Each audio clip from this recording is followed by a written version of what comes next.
Google, Facebook, YouTube, Microsoft amagulitsa kapena kupereka information ku boma la America. Same applies to TikTok.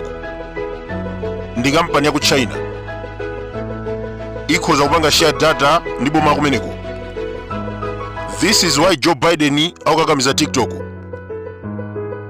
Gulisani mashare ya kampani kwa munthu wa ku America. 2012 Zhang Yimini wa ku China anayambitsa ByteDance.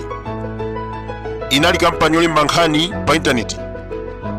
2016 anapanga app yotchedwa Douyin. 2017 anagula Musical.ly pa mtengo wa $1 billion. Potero anayiphatikiza ndi Douyin ndi kupanga TikTok. Ambiri tikuidziwa TikTok.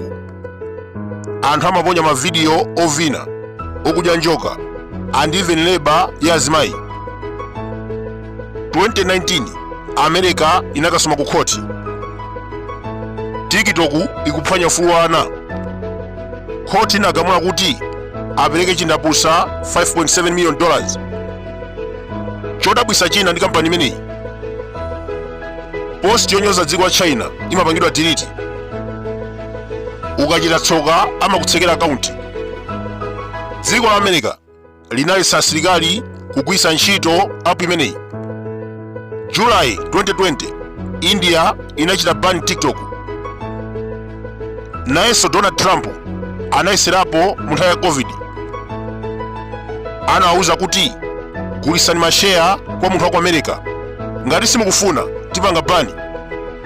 Mu nthawi imeneyo Bill Gates anayesera kuti agule, zinakanika. Ngakhale panali zovuta, TikTok inapitirira kukula.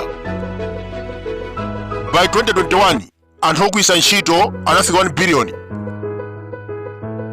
2022 atolankhani awiri a Financial Times komanso BuzzFeed News anapangidwa haki ndi kugwira ntchito ku TikTok. Ngakhale nawachosa ntchito, America inapeza kuti TikTok imapereka information ku boma la China. Nthawi yomweyo Joe Biden anawuza nduna, asilikali ndi akuluakulu a boma achose TikTok mafoni yawo. March 2024 Parliament inavota bilu yochita bani. Mwezi otsatira Joe Biden anavomereza. May 2024 TikTok inatenga injunction yotsutsana ndi bilu imeneyi. By 17 January 2025 Supreme Court inavomeza ndi Biden popanga bani TikTok. Kumawayi kuno tikukamba kwambiri za TikTok chifukwa ndime tikuidziwa. America yachita bani mapu angapo amene akuyendetsedwa ndi kampani ya ByteDance.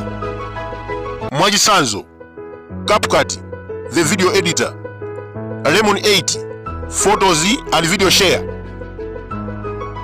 Gothi imapanga study masamu ndi zina zambiri zokhuza usukulu.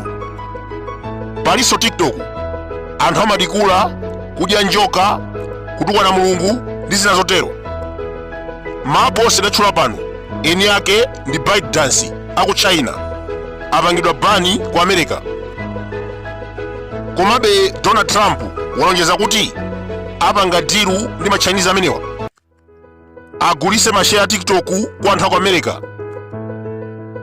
Akapitiriza kukana ndiye kuti bani ichitika.